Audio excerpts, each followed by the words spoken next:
Buenas noches. Vamos a comenzar con los Ateneos Abiertos de Infectología denominados el Club del Estáfilo. Para solicitar el certificado de asistencia, al finalizar recibirán por el chat un link al formulario que deben completar. El disertante es el doctor Abel Gómez, médico especialista en infectología. Buenas noches, doctor Gómez. Muchas gracias por estar aquí hoy con nosotros. Puede comenzar cuando desee. Muchas gracias. Se escucha bien, ¿no? Sí, doctor, se escucha bien. Bueno, hola a todos y bienvenidos a esta nueva edición 2020 del Club del Estáfilo, que por motivos obvios este año decidimos hacerlo en formato virtual, al menos por ahora, y les dejo acá la invitación. Estos Ateneos se van a llevar a cabo todos los terceros jueves de cada mes a las 19 horas y van a tener una duración aproximada de 1 hora y media, 2 horas. Para los que no conozcan, digamos,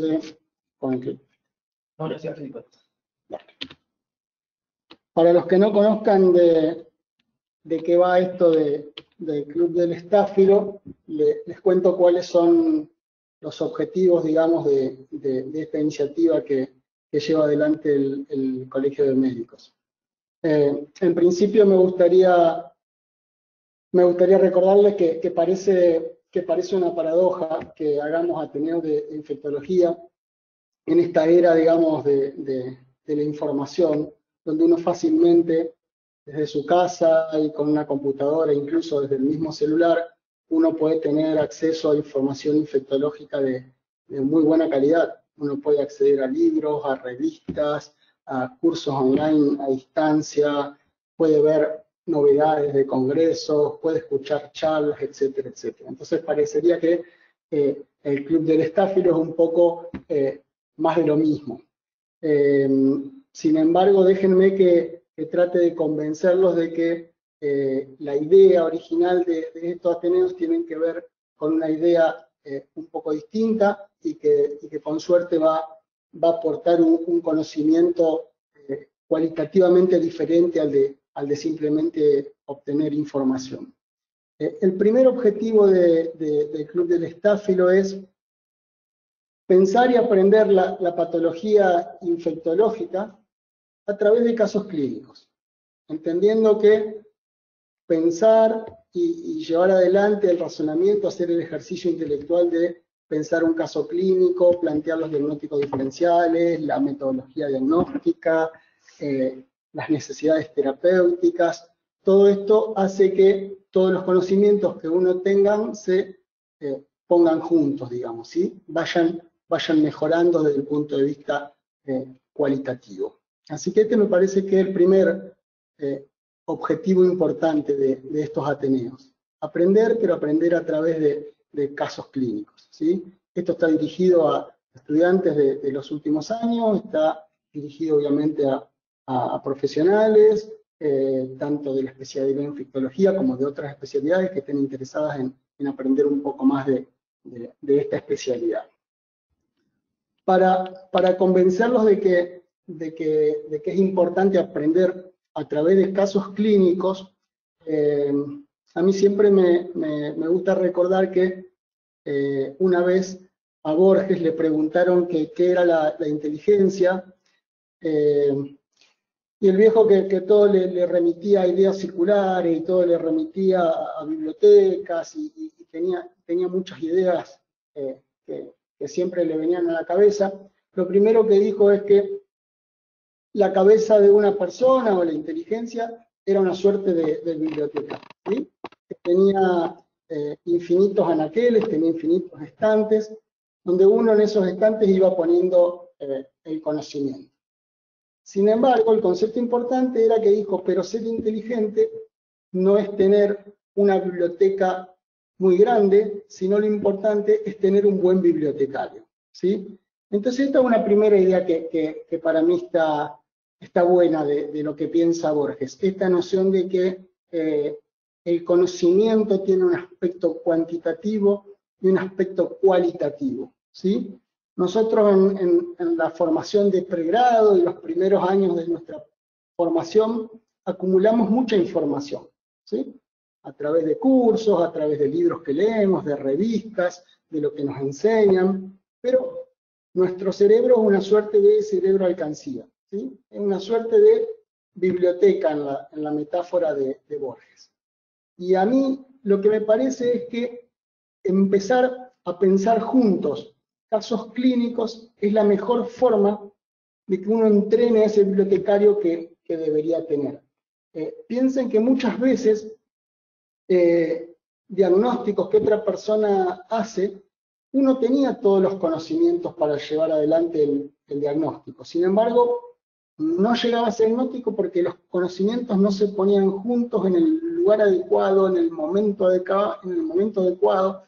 Entonces, en determinado momento de la profesión hay un momento para hacer un clic y empezar a poner juntos los conocimientos, no seguir sumando conocimientos, sino ordenarlos de tal suerte de que sean mucho más eficientes. Para poner un ejemplo tonto, otra forma de pensar el pensamiento, valga la redundancia, es decir que pensar es poner juntas ideas que en apariencia son inconexas y darle un valor agregado a esa unión de varias ideas que uno tiene en la cabeza. Por poner un ejemplo, todos sabemos que la rueda fue descubierta por la humanidad hace muchísimos años, ¿sí? Hay reportes históricos de al menos 4000 años antes de Cristo, donde ya los egipcios tenían ruedas de piedra, ¿sí? Y también todos sabemos que para viajar necesitamos valijas para llevar nuestras cosas de un lugar al otro. Sin embargo, valijas hay desde hace unos cuantos años, no sé, 500, 800, 1000 años. Pero tuvieron que pasar unos cuantos años para que alguien ponga juntas estas dos ideas de la rueda y de las valijas e inventara lo que hoy día parece una verdad de perogrullo de que todos usamos valijas con rueditas para no tener que hacer esfuerzo para acarrear el peso de la valija, ¿sí? Entonces, lo que a mí me parece importante es prestar atención a esto. Todos conocemos la rueda, todos conocemos las valijas, pero a pocos se nos ocurre la idea de poner junto estas dos ideas que en apariencia son inconexas y pensar, crear una nueva idea y hacer una valija con rueditas. Esto en medicina es muy común. Y piensen que la mayoría de los diagnósticos que uno no lo hace porque uno no logra amalgamar toda la información que es clínicamente relevante en el momento adecuado que uno está con el paciente. Y cuando a uno le cuentan el diagnóstico, a uno le caen las fichas y uno se da cuenta que toda esa información uno la tenía. Pero no la procesó en forma adecuada, no la superficializó en el momento adecuado y no pudo llegar al diagnóstico correcto. Este valor agregado de tratar de ejercitar, poner ideas juntas que uno tiene en la cabeza, me parece que es el aprendizaje que uno tiene que hacer en la educación de posgrado. Y a mí me parece que aprender a través de casos clínicos y pensarlo entre muchos es la mejor forma que uno puede mejorar en ese sentido. Otro ejemplo sencillo es que todos conocemos que hay desde hace mucho tiempo taxis, ¿sí? Y desde hace unas cuantas décadas sabemos que el mundo está geolocalizado. Sin embargo, tuvo que venir alguien e inventar una aplicación para el celular que todos llevamos en el bolsillo y poner toda esa información que estaba suelta, ponerla junta y darle ese valor agregado increíble y uno puede, pedir un taxi que venga lo más rápidamente posible porque se entera el que está más cerca, pedir lo que sea grande, chico, con asiento para bebé, bueno, con lo que uno quiera, con aire acondicionado, con auto de lujo, y una simple aplicación se comporta como una suerte de inteligencia artificial que pone junta toda la información y le da un sentido, ¿sí? ¿Qué más vamos a plantear en el Club del Staff y lo que planteábamos el año pasado, aparte de aprender a través de casos clínicos? Bueno, proporcionar un espacio de consulta a médicos de distintas especialidades que no cuenten en su medio con interconsultas infectológicas. Santa Fe todavía es una ciudad relativamente chica, muchas instituciones médicas no cuentan con médicos infectólogos, entonces muchos médicos tienen que cargar con la responsabilidad de tomar decisiones, a veces que no es de su especialidad y le gustaría tener una opinión de un especialista.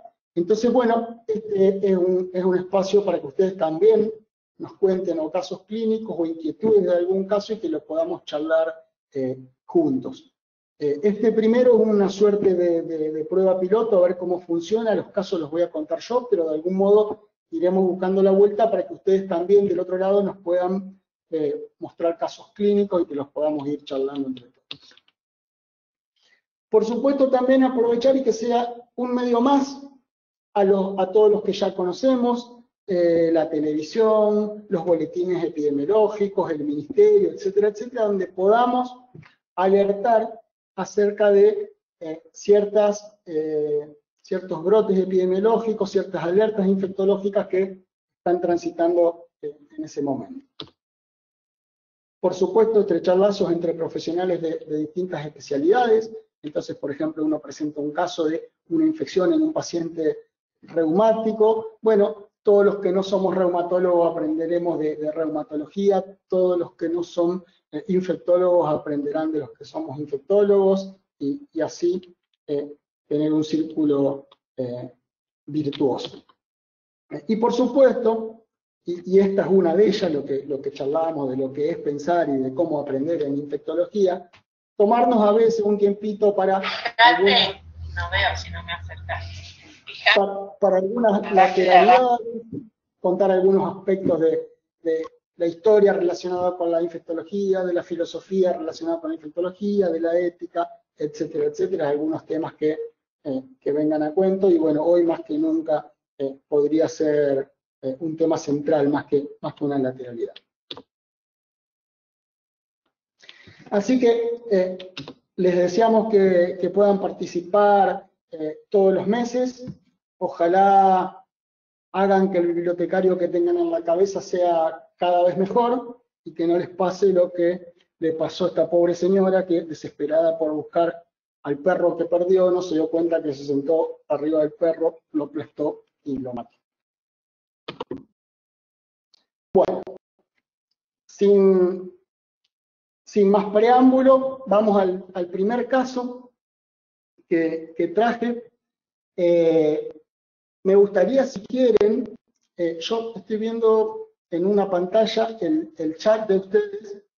Me gustaría que si ustedes quieren contarme de qué especialidad son, o si son de pregrado o de posgrado, en qué lugar están, como para ir dándole la intensidad adecuada al caso clínico, ¿sí? Ni pasar por alto cosas importantes, ni decir obviedades, ni, bueno, ir viendo cuál es el nivel que uno le puede dar a la discusión del caso clínico.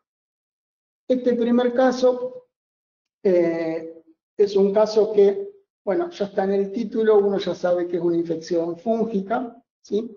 Se trata de un huésped inmunocomprometido, no HIV, es un paciente diabético, ¿sí?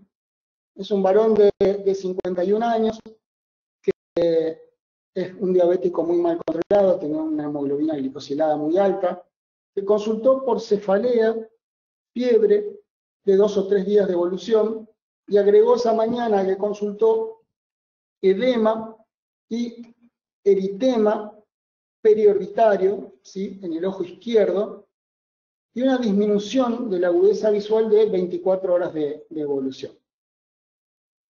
Al examen físico, el globo ocular izquierdo tenía edema, tenía eritema palpebral, ¿sí? Y tenía bastante dolor y limitación a la movilidad ocular, y tenía quemosis conjuntival, ¿sí? Y tenía edema de la conjuntiva, ¿sí?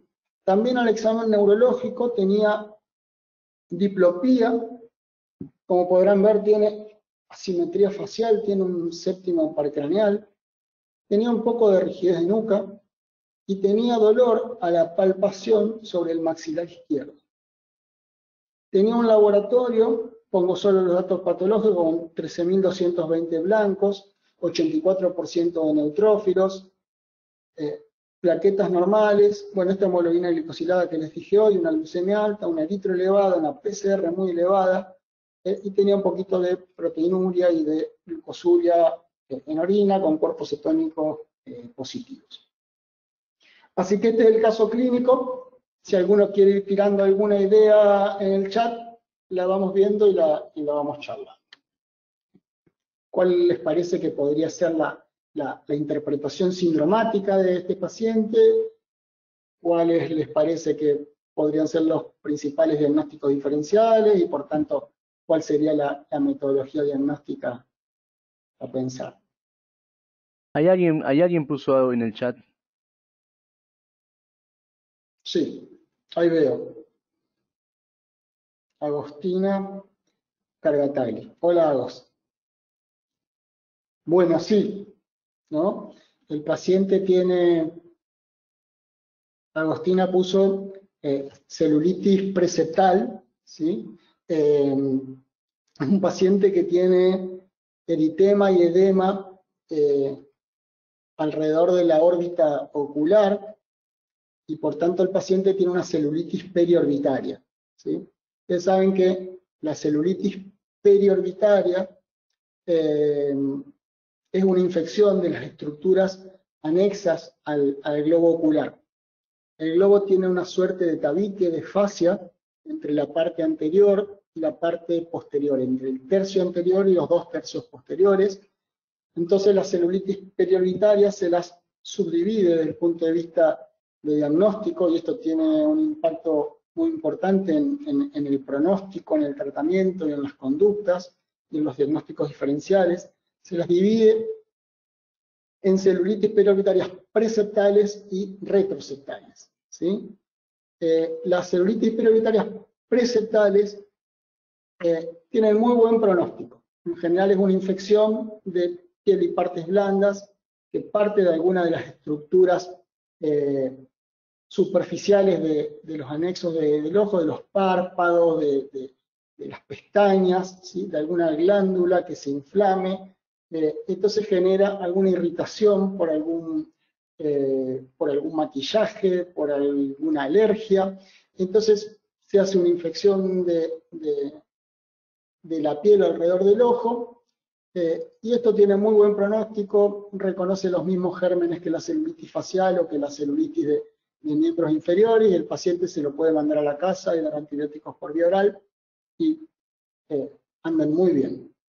Pero entonces es muy importante cuando uno ve en la guardia, evalúa a este paciente o en el consultorio uno evalúa a un paciente así, es muy importante tratar de diferenciar si uno está en presencia de una celulitis preseptal o de una retroseptal.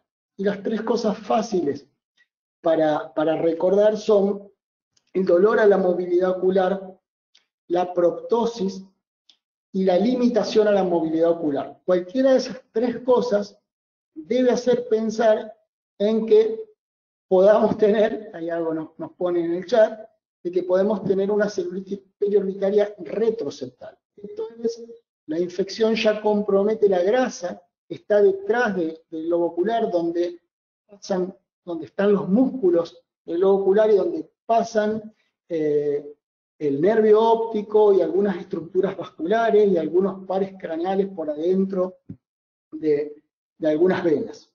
Esto es casi una emergencia infectológica, porque las celulitis retroseptales muchas veces se asocian a trombosis del seno cavernoso, ¿sí?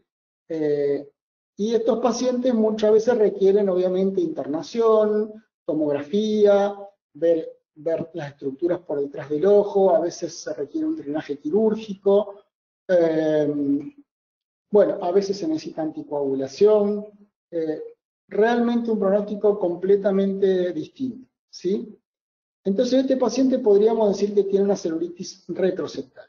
Cuando uno tiene una celulitis retroseptal, la otra pregunta importante a hacerse es si el paciente tiene o no una trombosis del seno cavernoso.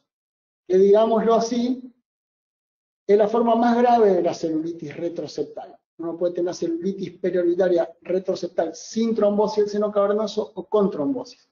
Entonces, así como poníamos elementos clínicos para diferenciar entre preseptal y retroseptal, y decíamos esas tres cosas, proptosis, dolor y limitación, ahora podemos pensar qué cosas nos deberían hacer pensar en que el paciente con celulitis retroorbitaria, retroseptal, tengan también trombosis del seno cavernoso. Y las cosas que nos hacen pensar en trombosis es que el paciente tenga rigidez de nuca, porque muchos pacientes tienen un líquido parameningio, tienen un meningismo como infección parameningia del seno, de la trombosis del seno cavernoso. Los pacientes pueden tener pares craneales, pueden tener tercer par, cuarto par, séptimo par, que son los pares craneales que anatómicamente pasan por dentro del seno cavernoso. Y toda infección y trombosis del seno cavernoso se asocian al compromiso de estos pares craneales. Este paciente tenía tercer par craneal y tiene séptimo par craneal.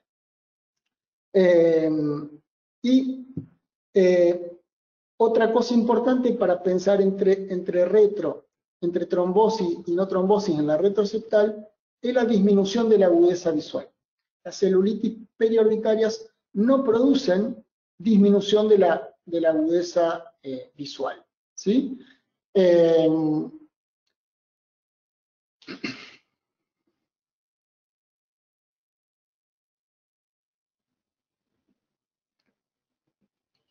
Bien, Arturo pone que es muy frecuente la celulitis preseptal, a partir de un chalazion, que son muy dolorosas y son recidivantes, ¿sí?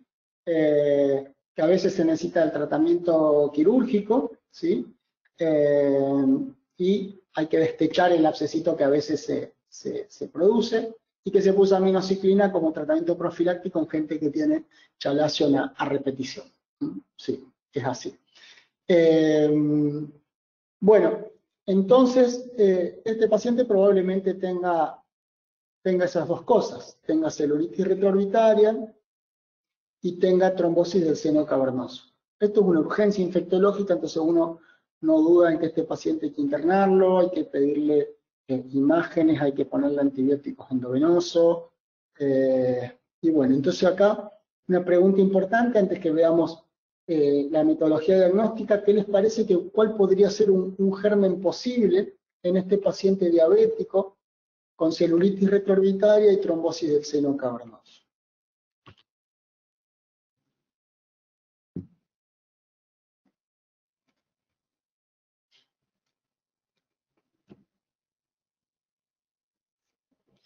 Mientras les voy mostrando que una buena interpretación sindromática podría ser tener en cuenta, teniendo en cuenta que es un huésped inmunocomprometido, o sea, este mismo síndrome clínico en un huésped inmunocompetente, uno pensaría algunas cosas. Y este mismo síndrome clínico en un huésped inmunocomprometido, uno piensa en otras cosas. Por acá ponen algún coco positivo, Staphylometies o Metier de la comunidad, Pseudomonas. Bueno, les digo que el germen más común de la trombosis del seno cavernoso es el Staphylococcus aureus. Era el germen histórico más frecuente y a lo que ningún tratamiento empírico tiene que dejar de cubrir cuando uno piensa en este síndrome. ¿Sí? Por acá ponen Pseudomonas. La Pseudomonas podría ser un germen en el escenario particular de los pacientes oncomatológicos, neutropénicos profundos prolongados o los adictos a drogas endovenosos, pero no es un germen común de trombosis del seno cavernoso, ¿sí? Y en los últimos años el germen que más comúnmente vemos es el Staphylococcus aureus meticilino resistente de la comunidad, ¿sí? El mismo germen que da porunculosis a repetición, que saben que es un germen muy virulento y que en general da bacteriemias complicadas con impactos en diversos lugares, y hemos visto varios pacientes con trombosis del seno cavernoso, ¿sí? Pero una diferencia importante es que en huésped inmunocompetente el Staphylococcus es el germen más común, y en huéspedes inmunocomprometidos, diabéticos, oncomatológicos, trasplantados, los gérmenes más frecuentes son los hongos filamentosos. Y a la cabeza, lejos, los mucorales. ¿Sí? Así que en este paciente habría que pensar inicialmente en una mucormicosis. Vieron que una de las formas clínicas de la mucormicosis es la que se llama rinoftalmo sinusal. Entonces este paciente es inmunocomprometido, tiene una celulitis periorbitaria retroseptal. Acá vemos la tomografía, que yo no sé si ustedes lo alcanzan a ver, la flechita que yo les muestro, pero tiene ocupado todo el seno maxilar izquierdo, pero por sobre todas las cosas, si ustedes alcanzan a ver, acá ya hay bastante resorción ósea de la pared interna del seno maxilar. Esto es bastante característico de las infecciones fúngicas invasivas.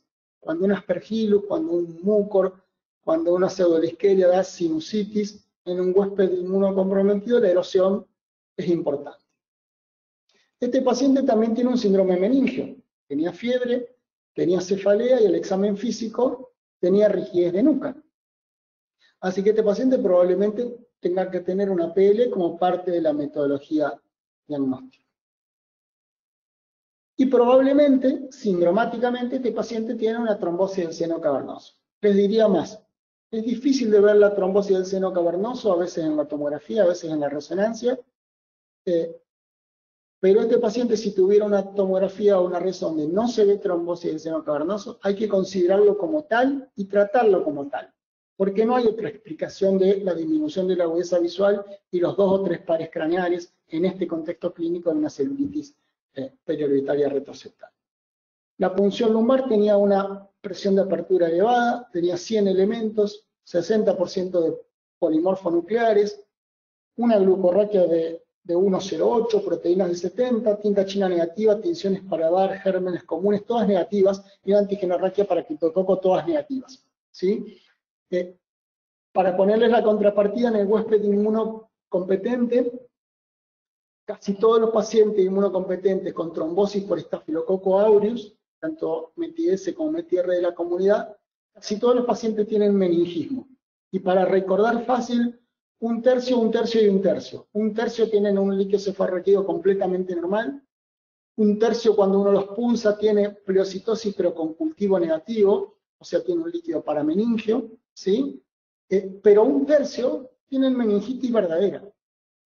Tienen la trombosis y el germen también pasó al líquido cefalorraquídeo. Entonces tienen pleocitosis, tienen un directo o un cultivo positivo para ese germen que a veces también está en el hemocultivo o donde uno lo pesca.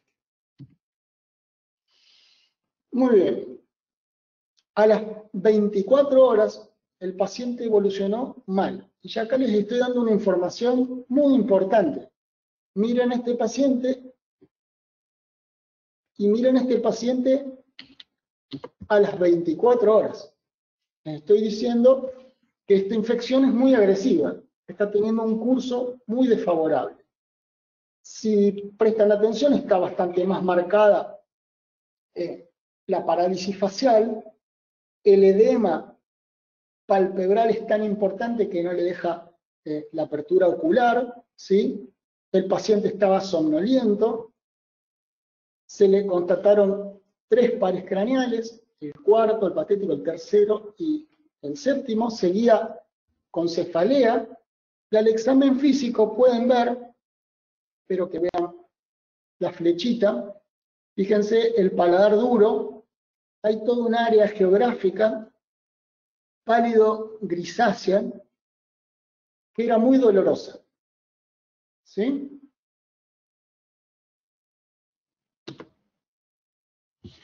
Muy bien, así que pensando en una trombosis del seno cavernoso, pensando en mucormicosis, saben que esta infección es casi una emergencia infectológica que requiere tratamiento urgente con anfotericina, alguna formulación lipídica a altas dosis, en general entre 3 y 5 miligramos por kilo, y en general se necesita un tratamiento médico quirúrgico. Hay que tratar de debridar todo el tejido necrótico posible como adyuvante del tratamiento. Le pedimos a otorrino que le hiciera con un rinoscopio, con fibra óptica, entraran a los senos y fíjense toda la necrosis que tiene en la pared de los senos maxilares. O sea, no solo tenía trombosis, no solo tenía necrosis incipiente en el paladar, sino todas las paredes de los senos maxilares estaban necrosadas. Así que se desbridó todo lo que se pudo, se inició una anfotericina lipídica. Fíjense cómo quedó el seno luego de la toilette, ¿sí? Fíjense que luego de unos días y con el tratamiento, el paladar ya tenía un área delimitada de una ulceración profunda con una base de fibrina, ¿sí? Y lo que se vio en el examen en fresco es esto. Son hifas que prácticamente no tienen tabique, que son irregulares, que son anchas y que tienen ramificación medio 45 grados. Eso solo hace el diagnóstico de mucormicosis. Uno no puede saber qué tipo de mucoral es, si es un rhizopus, si es una absidia, si es un rizomucor, pero en principio saber que dentro de las hialoifomicosis, o sea, dentro de los hongos filamentosos, que es un mucoral, eso es muy importante porque implica una agresividad particular y por sobre todas las cosas implica que no cualquier tratamiento sirve, ¿sí? Tratamientos entre aspergilosis y mucormicosis son bastante distintos y muchos tratamientos antifúngicos, incluso de amplio espectro, no cubren los mucorales, ¿sí? Así que prácticamente hay solamente dos fármacos que cubren los mucorales. Una es la anfotericina y el otro es el posaconazol. En los últimos años el isavuconazol también cubre el mucoral, pero históricamente si uno le ponía itraconazol, fluconazol, voriconazol, el mucor era completamente resistente, ¿sí? Así que se vieron esas cifras. También mandamos a un laboratorio de referencia, le pedimos una PCR panfúngica que dio positivo, y el cultivo creció luego de la fructificación. Se puede identificar cuál es la especie porque se ven qué tipo de esporas tienen en la fructificación el hongo, y se llegó a la conclusión de que era un Rhizopus, que es el mucoral más frecuente y es el que tiene un pronóstico bastante aceptable, ¿sí? Entonces el diagnóstico final de este paciente fue una mucormicosis rinoftalmocerebral en un paciente diabético. Este caso clínico a mí me gusta porque permite, digamos, repasar unas cuantas cosas. Uno, que partir del síndrome clínico es lo más importante para hacer el diagnóstico.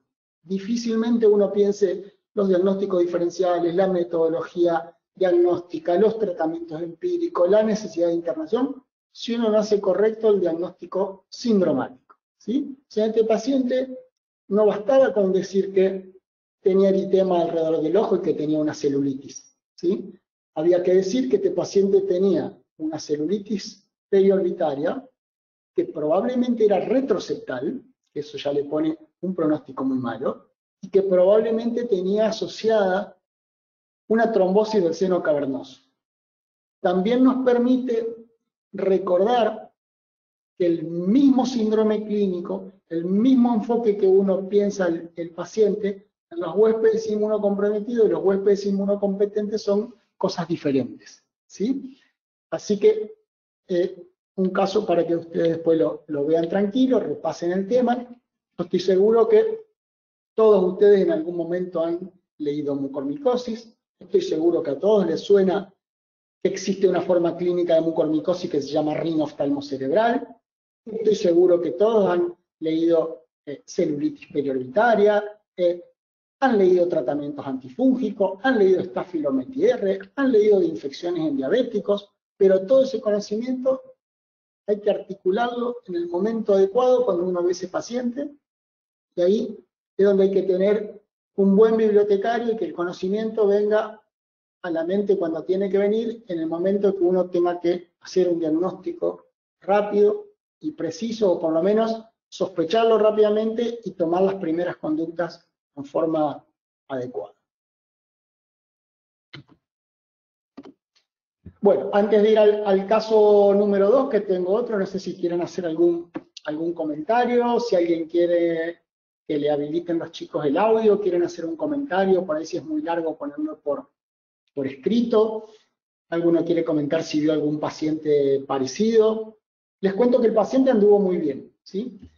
Hizo un tratamiento prolongado, de entre 4 o 5 semanas de tratamiento endovenoso, lo pasamos a posa con azol viral, el paladar se terminó necrosando completamente y se perforó.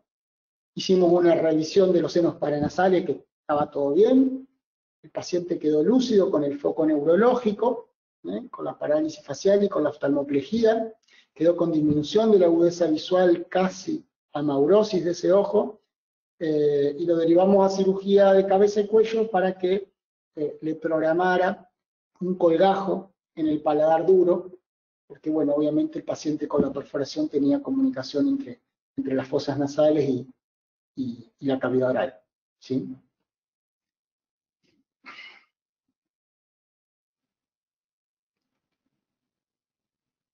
¿Alguien quiere comentar algo por el audio? ¿Alguien quiere comentar algo por el chat? Sonido reactivado. Si alguien quiere hacer una pregunta y la misma es demasiado larga o compleja, nos pide por chat y le activamos audio, doctor. Bueno.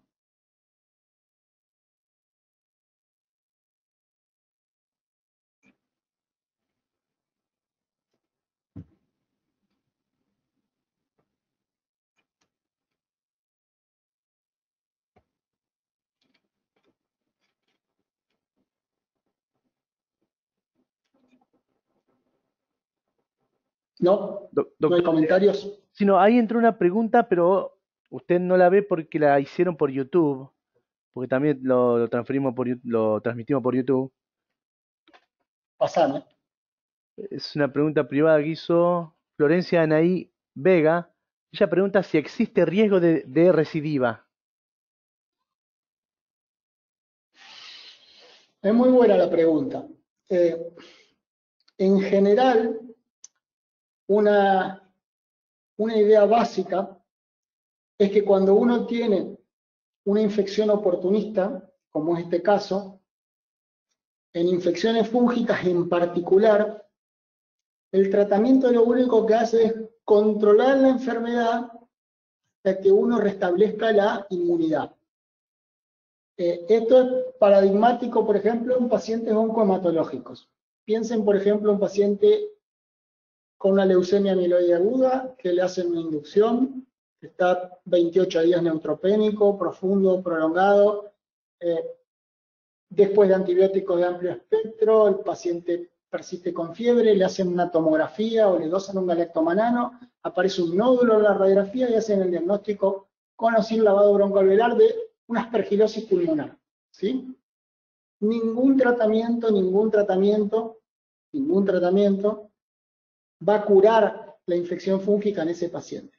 Lo único que va a hacer es salvarle la vida y darle tiempo a que el huésped recupere la inmunidad. Esto es, cuando el paciente salga de la neutropenia, va a poder controlar la enfermedad mucho mejor. Pero los pacientes oncohematológicos, esta pregunta es muy importante porque no alcanzan a recuperar prácticamente nunca la inmunidad. Porque están saliendo de la inducción y a las 3 semanas le están haciendo la consolidación. Y en algún momento los ponen en lista de trasplante de médula ósea, que le hacen el acondicionamiento. Entonces ahí un concepto importante es que todo paciente que tiene una infección fúngica y tiene una causa de base no solucionada, como puede ser, por ejemplo, una enfermedad oncohematológica, cada vez que el huésped nuevamente se va a inmunocomprometer, le van a hacer un nuevo esquema de quimio, se va a poner neutropenia de vuelta, tiene que hacer profilaxis secundaria. Tiene que tomar tratamiento antifúngico dirigido al hongo que tenía inicialmente. Aunque esto haga 3 meses atrás, 6 meses atrás, 1 año atrás. Hay pacientes que entre una cosa y la otra van haciendo una profilaxis atrás de la otra y pasa 1 año, 1 año y medio, 2 años hasta que llegan al trasplante. ¿Sí? Esto es muy importante. En algunos huéspedes es relativamente más fácil restablecer la inmunidad de base, ¿sí? Por ejemplo, los pacientes HIV que tengan una histoplasmosis diseminada, al mismo tiempo de que uno le pone entre 6 meses y un año el tratamiento antifúngico, también uno le está poniendo el tratamiento antirretroviral. El paciente pone indetectable la carga viral y los CD4 empiezan a subir. Entonces, cuando los CD4 suben por encima de 200, uno con toda seguridad puede sacarle el tratamiento antifúngico y esas infecciones fúngicas no van a recaer. En este caso, el riesgo de que la infección recaiga viene de la mano del control de su diabetes. La diabetes dentro de todos los huéspedes inmunocomprometidos podemos considerarlo como las causas de inmunocompromiso leve. Lo podríamos poner junto con los pacientes alcohólicos, con los pacientes renales crónicos, los pacientes que tienen dosis bajas de corticoides, con las mujeres que están cursando un embarazo, causas leves de inmunocompromiso, donde uno cada tanto ve una infección oportunista, pero en principio en un diabético para ver una infección oportunista así muy grave, tiene que ser un diabético muy mal controlado. Por eso este tipo de infecciones se veía bastante más décadas atrás. Ahora mucorales vemos prácticamente en oncomatología, no vemos casi en diabetes, porque los diabéticos están más insulinizados, están más controlados y no llegan a tener, digamos, este cuadro, digamos, de diabetes muy mal controlado. Pero por supuesto, en el ámbito hospitalario seguimos viendo pacientes que tienen muy mal control y que cada tanto hacen una infección grave. Este paciente ya lleva un buen tiempo de control y está muy bien, no ha recaído la infección, pero intuyo que en él en particular no va a recaer. Entonces esto también me recuerda a que una vez le preguntaron a Pasteur, se discutía si había gérmenes que eran patógenos y gérmenes que no eran patógenos. Entonces había una suerte de listas. Este y este y este y este germen producen enfermedad y este germen no producen enfermedad. Y eso fue así en la medicina durante mucho tiempo. Pero ya Pasteur, en el año 1800 y algo, dijo, el germen es nada, el huésped es todo. ¿Sí? Dando a entender que siempre puede haber un huésped lo suficientemente vulnerable como para tener un germen, por poco virulento que sea, de producir enfermedad oportunista. ¿Sí? Y esto estamos acostumbrados a ver. El Pneumocystis carini prácticamente no existía en los libros de infectología. Bastó que viniera el HIV, los tratamientos agresivos con corticoides en pacientes con enfermedad reumática, los tratamientos de quimioterapia modernos, para que empecemos a ver Pneumocystis carini. Y les puedo poner como ejemplo, los pacientes oncohematológicos hacen, por ejemplo, fungemias si comen quesos blandos, por ejemplo, fermentados tipo Roquefort, Camembert, queso brie, hacen fungemias. Los pacientes si toman leche cultivada que tienen lactobacillus, hay descripciones de bacteriemias por lactobacillus. Entonces, en principio les diría, las infecciones oportunistas no se curan casi nunca, y los huéspedes inmunocomprometidos, y solo uno logra poner un buen freno cuando se recupera la inmunidad del huésped. En el caso de un paciente trasplantado, bajar la inmunosupresión. En el caso de un HIV, elevar los CD4. En el caso de una diabetes, controlar la diabetes lo mejor posible. Y en el caso de un paciente oncohematológico, bueno, que en algún momento llega a trasplante y que cuando empieza a tener neutrófilo de calidad y se recupera de la enfermedad de base, ya ahí no tiene más riesgo de recaída. Pero es una pregunta muy importante, porque uno se pone contento que el paciente anda bien, pero hay que pensar cómo seguir después, ¿sí? Así que vino a cuento la pregunta. ¿Alguna otra consulta?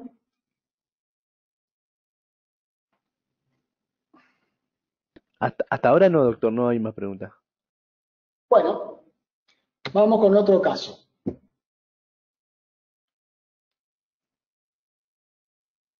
Este paciente también es inmunocomprometido, y perdón la insistencia en infecciones en huéspedes inmunocomprometidos, pero en realidad lo que uno va a ver como profesional no va a ser más que ver cada vez más y más población inmunocomprometida, ¿sí? La población es cada vez más añosa, la población es cada vez más frágil, hay cada vez más tratamientos nuevos que modulan la respuesta inmune a beneficio de algunas enfermedades, pero que uno paga el precio de tener infecciones oportunistas como efecto indeseable grave, ¿sí?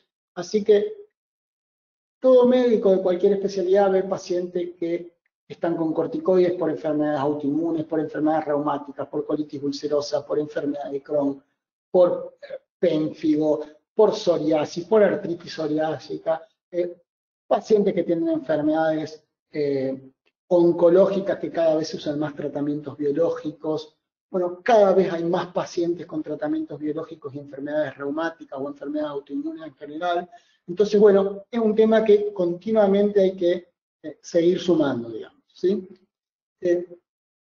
Esta otra paciente, era una mujer de 69 años que tenía diagnóstico de miastenia gravis, una enfermedad autoinmune, y que estaba en tratamiento por años de evolución con piridoximina y también recibía delquisona en dosis variables, pero últimamente no venía muy bien de su enfermedad y le habían incrementado la dosis de ambos. Estaba recibiendo, al momento que la evaluamos, prednisona 30 miligramos por día. Ustedes saben que toda dosis por encima de 20 miligramos de prednisona o equivalente por más de 15 días es un huésped que tiene alteración de la inmunidad celular moderada a severa, ¿sí? Y en general estos pacientes tienen años de uso de corticoides. Esta mujer tenía una evolución de semanas de evolución. No tenía una enfermedad aguda como contrapartida al paciente anterior, que en 2 o 3 días pasó de tener cefalea, fiebre, a deteriorarse bruscamente. La paciente tenía semanas de evolución, de decaimiento, probablemente la desmejoría de su miastenia también tuviera que ver con esta infección que se estaba gestando. Tenía registros subfebriles prácticamente todos los días y aparecieron en miembros inferiores 2 placas eritematosas, dolorosas, y que no mejoraban con tratamiento antibiótico, ¿no? Incluso, como evolucionaran hacia la necrosis, se llegó a interpretar el cuadro como una posible infección necrotizante, lo habían visto en una institución privada, lo interpretaron como una posible infección necrotizante y llevaron a la paciente al quirófano y hicieron un desbridamiento del tejido necrótico. La paciente no mejoró, y bueno, pero se tomaron muestras para directos y para cultivos, y también se mandaron muestras para anatomía patológica. En el laboratorio, la paciente tenía 600 glóbulos blancos, tenía 9 de hemoglobina, 31 de hematocrito, 113.000 plaquetas, una creatinina alterada de 2,3, una glucemia en el límite superior y una urea de 75. Estas son las lesiones que solamente tengo fotos de ya cuando tenía relativamente buena evolución, después de unos cuantos días de tratamiento, pero piensen estas lesiones como áreas eritematosas infiltradas, como si fuera una paniculitis, como cuando uno ve un eritema nodoso, pero en placa, como si tuviera una enfermedad de Sézary, un linfoma cutáneo, que hacen placas eritematosas dolorosas, pero que evolucionaron a la necrosis, y que el paciente tenía bicitopenia, casi tricitopenia, y registros febriles de varias semanas de evolución. Tenía una en el muslo, la cara interna del muslo, y una en la pierna, ¿sí? Más o menos de esta extensión. Imagínense que esto originalmente fue placa eritematosa que se terminó necrosando. Y fue derivada a nuestra institución porque a pesar del desbridamiento quirúrgico, a pesar de los antibióticos, la paciente persistía con fiebre y no había mejoría de las lesiones cutáneas, y había agregado algo de somnolencia, pero por sobre todas las cosas había agregado mucha más marcada debilidad y tenía prácticamente cuadriparesia. No sé si alguno quiere comentar algo, si con esta información se les ocurre algo. les anticipo que habría que pensar. Me parece que las cosas que habría que poner juntitas en la cabeza sería cuadro subagudo, tricitopenia en el laboratorio, paniculitis, placa que evoluciona en la necrosis como forma de presentación, y huésped inmunocomprometido celular. Ya no es un paciente neutropénico, ya no es un paciente que tiene asplenia funcional, que tiene alteración de la inmunidad humoral, no es una gamaglobulinemia, es una alteración de la inmunidad celular, y por tanto, en general, los pacientes que tienen alteración fundamental de la inmunidad celular tienen infecciones que para resolver la infección se necesita de los linfocitos CD8 y suelen ser gérmenes entonces intracelulares. Gérmenes que se esconden adentro de las células, adentro de los macrófagos, y que la única forma que el organismo los elimine ya no es con anticuerpos, sino con linfocitos CD8 específicos que conozcan células presentadoras de antígenos que se los muestre, o células del huésped que se lo ponga al lado del complejo mayoritocompatibilidad tipo 1 y un linfocito CD8 destruya la célula y junto con ella el germen que está dentro. Agostina puso micobacterias y me parece que es un tremendo diagnóstico diferencial. No es una micobacteriosis, pero micobacterias atípicas sobre todo sería un muy buen diagnóstico diferencial. Así se presentan las micobacteriosis atípicas.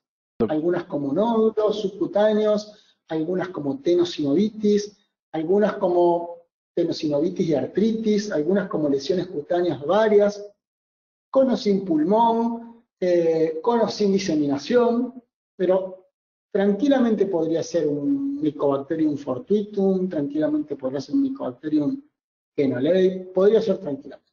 Doctor, Muy buen diagnóstico. Sí, Lucila Frey desde YouTube dice hongos. bueno,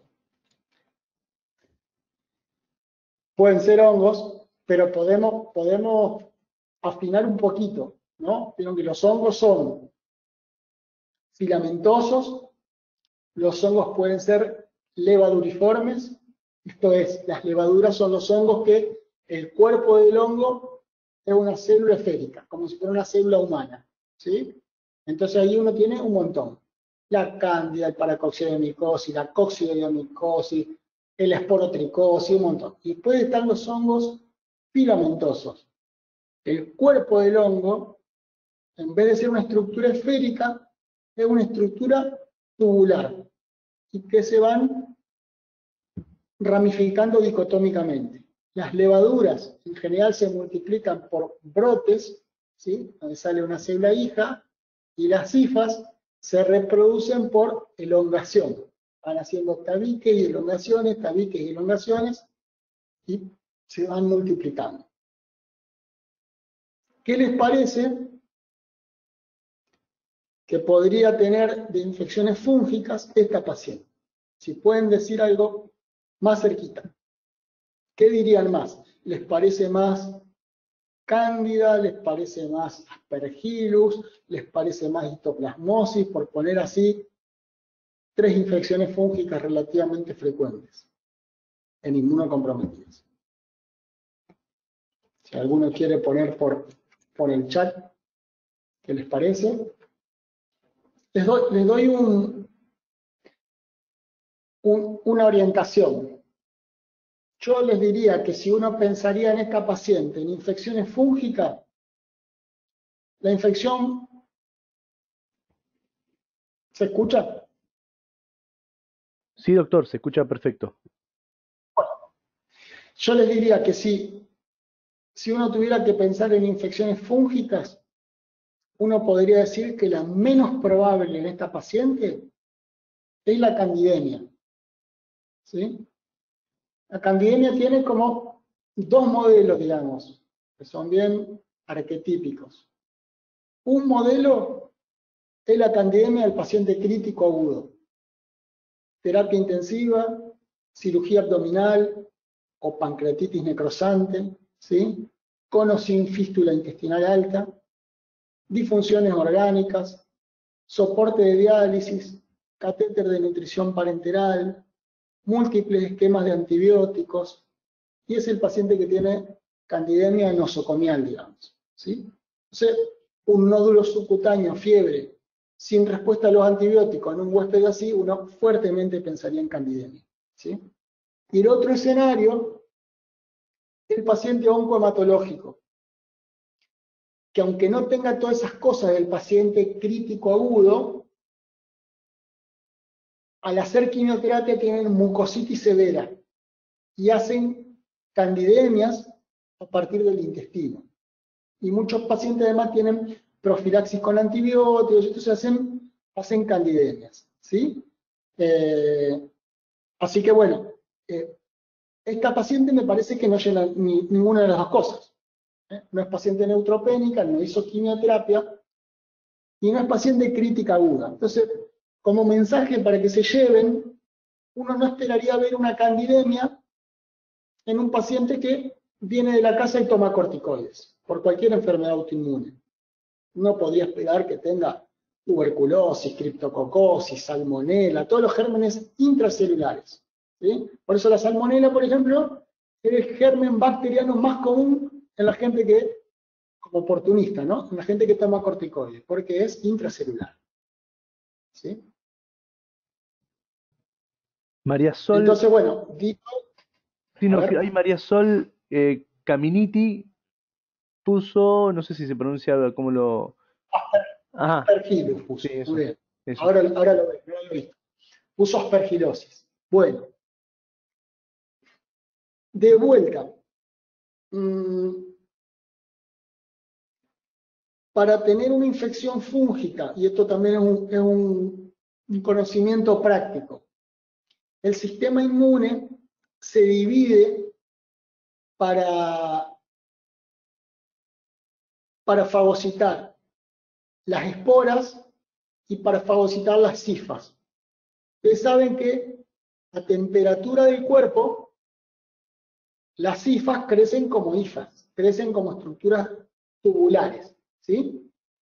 Pero si uno cultiva ese hongo en el medio ambiente, o si uno lo mira en la naturaleza, por ejemplo, en material orgánico en descomposición, como por ejemplo las humedades de las paredes, como por ejemplo arriba de las piedras del costado del mar, esos son todos hongos filamentosos. Pero esos hongos, para que lleguen a un ser humano, el mecanismo que tienen de contagio es las esporas que fabrican. Cuando el hongo a temperatura ambiente fructifica, dispersa con el aire un montón de férulas chiquititas que son, por así decirlo, las semillas del hongo. Entonces uno respira las esporas de los hongos filamentosos, llegan al alvéolo, del alvéolo se convierten en hifas y las hifas invaden los tejidos, ¿sí? Las esporas, el organismo las destruye en general con los macrófagos.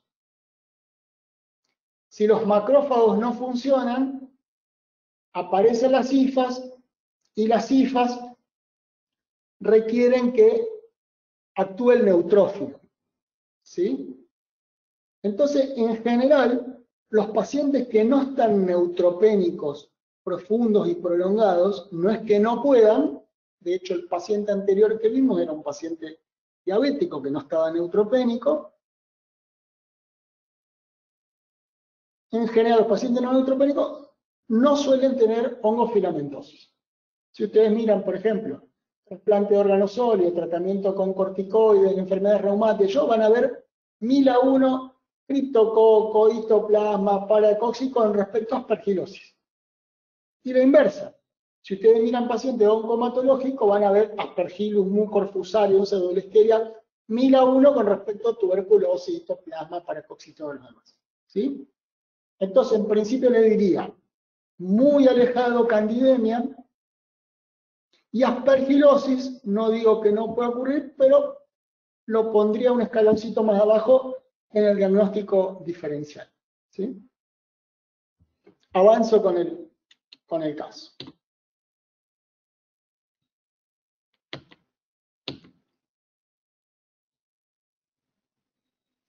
Le hicimos una punción lumbar por el tema este de que tenía algo de somnolencia. Era normal. El físico-químico. Y esa es la tinta china del líquido cefalorraquídeo. Si alguno quiere decir algo en el chat de lo que ve en esa imagen.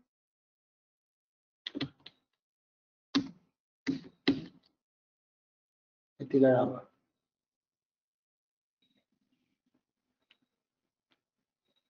Bueno, es una tinta china positiva, ¿sí? Es una tinción muy sencilla que se hace poniendo una gotita de líquido cefalorraquídeo y poniendo un poquito de tinta china y mirarlo en el microscopio. Casi una coloración en fresco, casi un examen en fresco, no en fresco porque se tiñe con tinta china. Y esto se basa en la propiedad de que la cápsula que el criptococo tiene es impermeable a la tinción por la tinta china.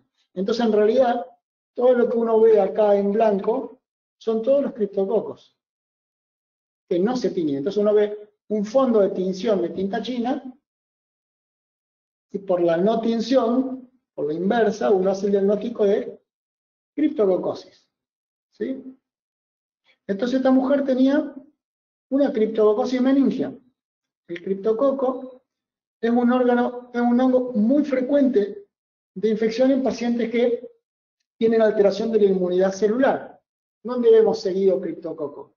Vemos seguido en los pacientes HIV, vemos muy seguido en los pacientes trasplantados, vemos seguido en los pacientes reumáticos o que toman corticoides por cualquier causa, y vemos también a veces criptococosis en pacientes añosos, alcohólicos, que tienen inmunosenescencia y alguna alteración de la inmunidad celular. ¿Sí?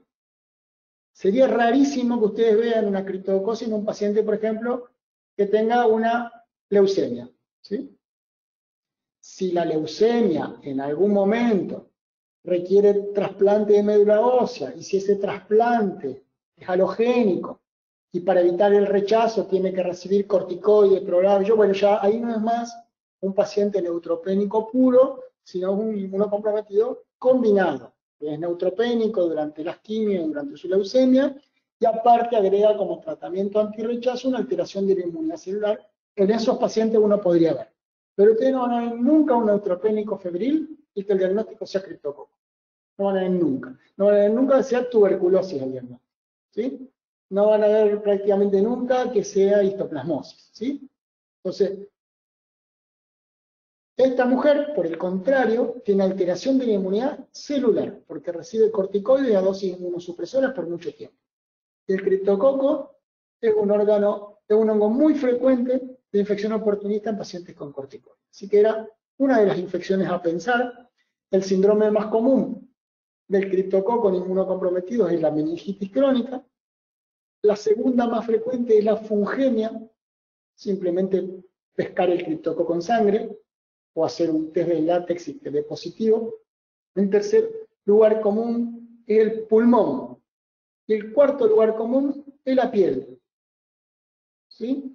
Y está bien descrito como lesiones típicas, las lesiones que son moluscoides, muy parecidas a las del histoplasma. ¿Sí? Así, lesiones que son como endomo, redondeadas y que tienen un centro umbilicado. Sin embargo, están muy bien descritas lesiones necrosantes, lesiones de panicuritis, que podría ser este caso. Pero tinta china fue positiva, antigenemia para criptococo fue positiva, empezó anfotericina liposomal, 3 miligramos kilo. Pero, cuando uno hizo el diagnóstico de criptococosis invasiva, meningitis y enfermedad diseminada, hay que recordar siempre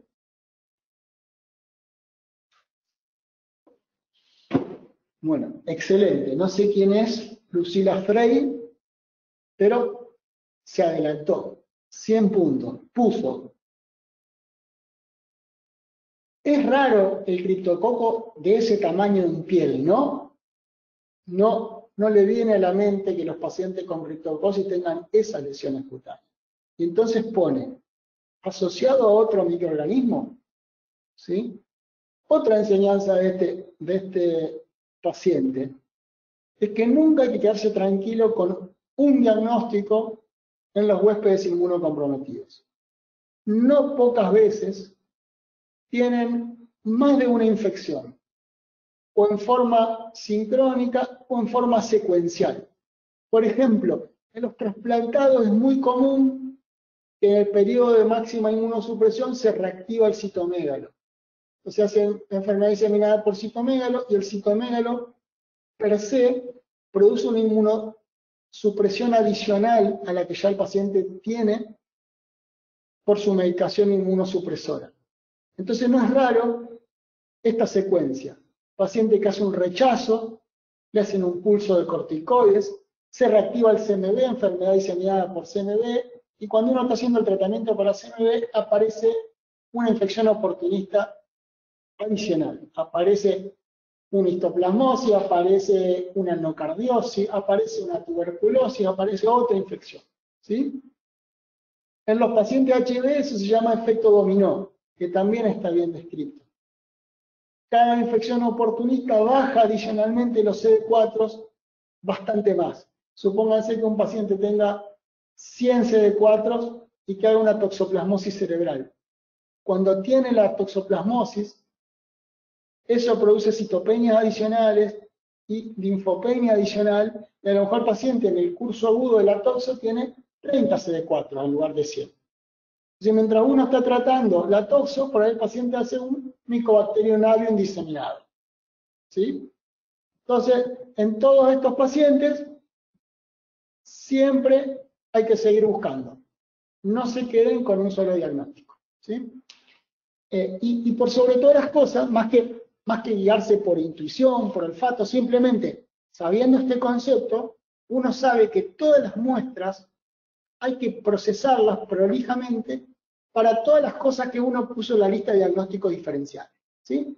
Los diagnósticos no los hacemos por intuición, porque me parece, porque vi uno más o menos el mes pasado.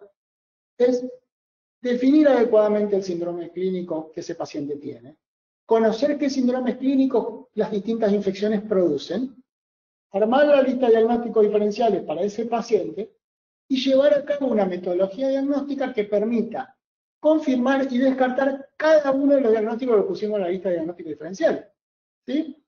Entonces, pescar un diagnóstico no quiere decir que uno no tiene que seguir con la lista completa que uno hubiera hecho al principio.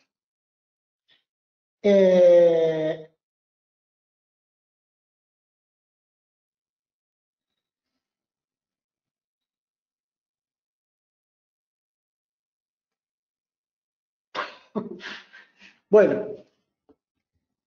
un toque de humor de Arturo. Pone del primer paciente algo irónico y de humor médico. Con esa comunicación, con esa fístula que tiene entre las fosas nasales y la boca, su próximo oficio podría ser de catador de vino con ventaja. Sería un sommelier de lujo, con ventaja biológica. Bueno, no, la verdad que hubo que programar el injerto porque hablaba gangoso y cada vez que comía le salía comida por la nariz, se aspiraba, fue todo un tema. Bueno, Esteban Fernández, que no sé de dónde es, si es de acá de Santa Fe o de qué institución, puso coccidioidomicosis, si puede ser. La coccidioidomicosis, al igual que la histoplasmosis y que la paracoccidioidomicosis y la blastomicosis, son micosis endémicas y por hongos dimórficos. Esos dos nombres les ponen las características principales que estos dos hongos tienen. Que sean dimórficos quiere decir que si uno los cultiva a temperaturas diferenciales, si uno los cultiva a 28 grados, crecen como hifas. Y si uno los cultiva a temperatura corporal, a 35, 36, 37 grados, crecen como levaduras. Eso no pasa en casi ninguno. El criptococo crece como levadura, el Aspergillus crece como Aspergillus, el Fusarium como Fusarium, pero si uno tiene paracoccidiomicosis, blastomicosis, coccidiomicosis, crecen o como levaduras o como hifas según la temperatura que se cultive. Por eso todo buen laboratorio de micología tiene 2 estufas y todas las muestras de cultivos para hongos se tienen que cultivar a 35 grados y a 28 grados. ¿Sí? Y la otra característica importante es que son endémicas. Y no son endémicas en el sentido de que están instaladas y ya no es más una epidemia, sino que hay casos continuamente durante todo el año. Sino que el término endémica en su momento, cuando se usó, se lo usó para dar noción de que estaban restringidas geográficamente. Que había un área donde esas micosis había y en el resto del país o de los países esas micosis no estaban. Entonces, si uno mira, por ejemplo,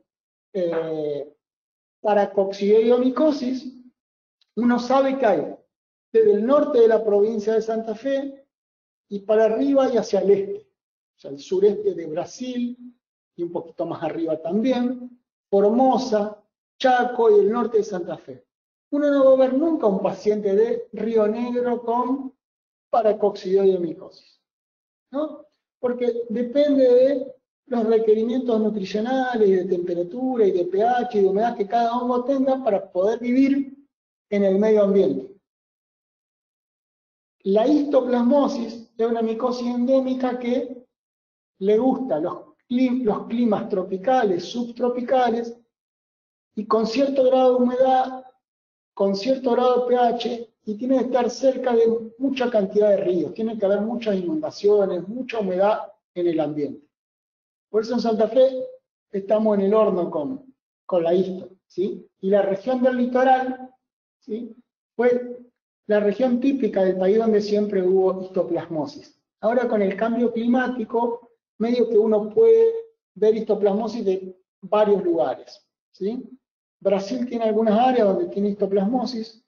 Estados Unidos tiene histoplasmosis solamente en el valle del Mississippi, en el resto no. Uno no va a ver una histoplasmosis ni en California ni en Nueva York. En Europa no hay histoplasmosis en ningún lugar. En algunos lugares de África hay. Entonces uno simplemente tiene que mirar el mapita de en qué lugares hay histoplasmosis. En los lugares donde no es endémica, la histo no es un diagnóstico diferencial, ¿sí? Y la coccidiomicosis, les diría, que es la micosis endémica que más restricción geográfica tiene. Hay poquitos lugares en el mundo donde hay cocci. Y es todo lo contrario a la histo. De que en general, cuando uno hace un diagnóstico diferencial y pone una micosis endémica, si ponemos histo no ponemos cocci, si ponemos cocci no ponemos histo. ¿Por qué? Porque histo dijimos que necesitamos humedad, muchos ríos,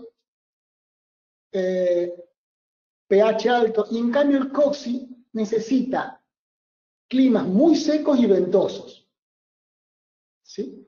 En Estados Unidos hay en California, ¿sí? Y en Argentina el único lugar donde hay coccidiomicosis es en algunas áreas de San Juan. Por el viento monzón, por la temperatura, por la sequedad, sí o sí necesita ese clima, ¿sí? Pero la cocci no suele dar lesiones cutáneas. Asumamos que este paciente venga de San Juan. Para que se acuerden como cosa práctica, la coccidiomicosis da lo que se llama el reumatismo del desierto. Son pacientes que tienen infecciones subagudas crónicas, o sea que en general pierden peso, tienen anemia, tienen marcadores de inflamación, piensen como si fuera una tuberculosis. Tienen compromiso pulmonar, que puede ser cavitado o no, piensen igual que una tuberculosis, pero dos cosas muy características.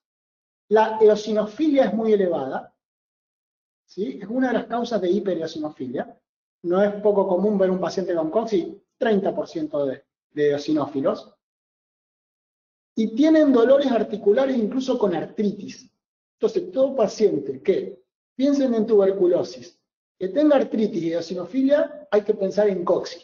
Entonces ahí hay que reindagar la epidemiología, por ahí el paciente no vive en San Juan, pero es camionero o tiene familiares y viaja seguido a San Juan y puede pescarse un cocci, ¿sí? La blastomicosis es otra infección, pero en Argentina no hay. Hay en el sur de Estados Unidos. Acá no hay. Entonces, dos datos importantes que son restringidas geográficamente que cambian de forma cuando uno las cultiva en distintas lugares. Así que Coxby diríamos que no. Bueno, Lucila pone de vuelta, Lucila, si nos podés poner de qué hospital sos, dónde trabajás, contanos. Pone leishmaniasis, ¿no? Me parece que es un diagnóstico diferencial importante, porque la leishmaniasis, que es puso leishmaniasis, yo en mi cabeza pensé en Calazar. La leishmaniasis tiene dos formas clínicas, la forma cutánea y la forma visceral sistémica, que es la que se comporta como oportunista, la que uno puede ver en pacientes con corticoides. Recuerden que la leishmania también es intracelular. Entonces, también vemos los amastigotes de leishmania en pacientes trasplantados sólidos, en pacientes con corticoides, en pacientes con biológicos, etcétera, etcétera. El Calazar típico es un paciente que tiene pérdida de peso, enfermedad crónica de meses de evolución, anemia muy marcada, un dato típico de laboratorio, así como la eosinofilia es en la coccidioidomicosis, la hipergama policlonal es apodíctica en el Calazar. Y tienen hepatosplenomegalia muy marcada. Y si bien pueden tener lesiones cutáneas, es la excepción. Así que la leishmania me pongo contento que lo pongan, porque es el típico diagnóstico que no es nada difícil de hacer, pero es un diagnóstico que nunca se hace porque no se piensa en leishmaniasis, ¿sí? Entonces uno nunca piensa en lo que no conoce y no pone como diagnóstico diferencial lo que no piensa, ¿sí? Entonces hay que ir primero leer leishmania, tenerlo presente en la cabeza y a la hora de poner diagnóstico diferencial, pensar. Entonces no se diagnostica lo que no se piensa y no se piensa lo que no se conoce. Pero el paso importante, el paso cuantitativo importante es conocer las formas clínicas de la leishmaniosis. Y después el paso cualitativo, conocer la presentación clínica, los huéspedes, las formas polares que tiene yo, y poder bajarla en el paciente adecuado cuando se presenten las circunstancias, ¿sí? Así que, bueno, Lucila está en el Hospital Central de Reconquista. Bueno, muy bien.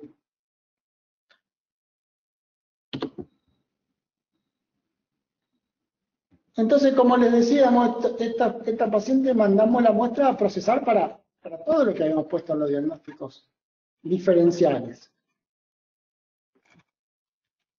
Y si ustedes miran acá, este preparado de acá, si lo alcanzan a ver, el de abajo a la derecha, es un preparado de anatomía patológica y acá se ven los criptococos, ¿no? Fíjense el grosor de la pared, parece que tiene una doble pared. Todos estos son todos criptococos, todo esto que estoy marcando. Y fíjense una cosa típica también de los criptos es la variabilidad del tamaño de las levaduras. Casi todos los hongos tienen más o menos el mismo tamaño, todas las candias, todos los parásitos. Pero esto, por ahí uno ve un criptococo grandote, uno más chiquito, uno mediano, uno con un brote, uno sin. Eso es bastante típico. Pero miren el otro preparado, el que está a la izquierda y arriba. Entonces acá vamos con Lucila, que le hacía ruido que esas lesiones sean por criptococo. Y fíjense que acá se ven los criptococos, este es un criptococo, pero están estos otros gérmenes. Miren este que está acá, miren este que está acá, no sé si lo alcanzan a ver, pero este me parece el más típico, ¿sí? Es una estructura que tiene como un núcleo, y ese núcleo parece que está sobre el borde, está como en una cuña, aplastado sobre el borde, y que tiene una cápsula que no se tiñe. Eso es un histoplasma. Entonces, esta mujer tenía una coinfección, tenía una criptococosis meningia y diseminada, con impacto también en la piel, pero tenía una histo diseminada, pero por sobre todas las cosas tenía una histo cutánea. Y ahí va una de las enseñanzas, me parece, para recordar de este caso clínico. Una me parece recordar que no está bueno decir, oh, los huéspedes inmunocomprometidos pueden tener cualquier cosa. Uno puede afinar un montón conociendo de cada una de las enfermedades oportunistas, conociendo que determinadas enfermedades producen determinadas alteraciones del sistema inmune, que determinadas infecciones tienen como tropismo particular por determinadas alteraciones del sistema inmune. Básicamente, no es lo mismo ser neutropénico, ser asplénico o hipogama o tener alteración de la inmunidad celular. Las infecciones que uno ve son bastante distintas. Entonces, en el diagnóstico diferencial, uno pone muy lejos una de otras si el mismo síndrome clínico es un paciente neutropénico o si el paciente tiene alteración de la inmunidad celular. La segunda enseñanza, que me parece que está buena para llevarse, es que, bueno, los huéspedes inmunocomprometidos nunca hay que quedarse tranquilos, tienen a veces más de una infección oportunista. Y la tercera, cuando uno estudia las infecciones oportunistas, uno tiene que conocer las presentaciones clínicas, los síndromes habituales que dan. Entonces, bueno, queda histo habitualmente, queda criptococo habitualmente, ¿sí?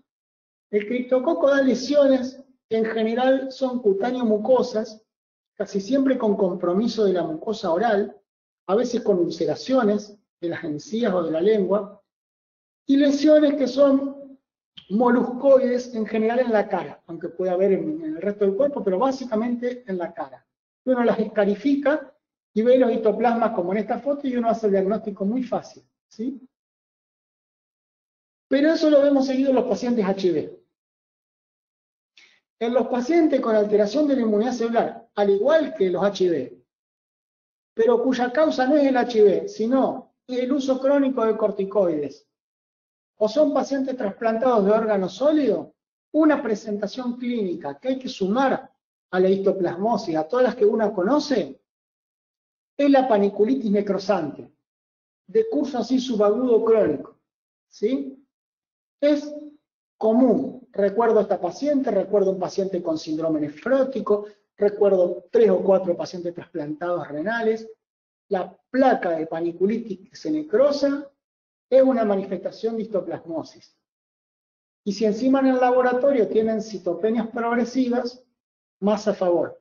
Por eso les dije que me parece que los elementos a amalgamar en la cabeza son cuadro subagudo crónico, paniculitis necrosante y tricitopenia.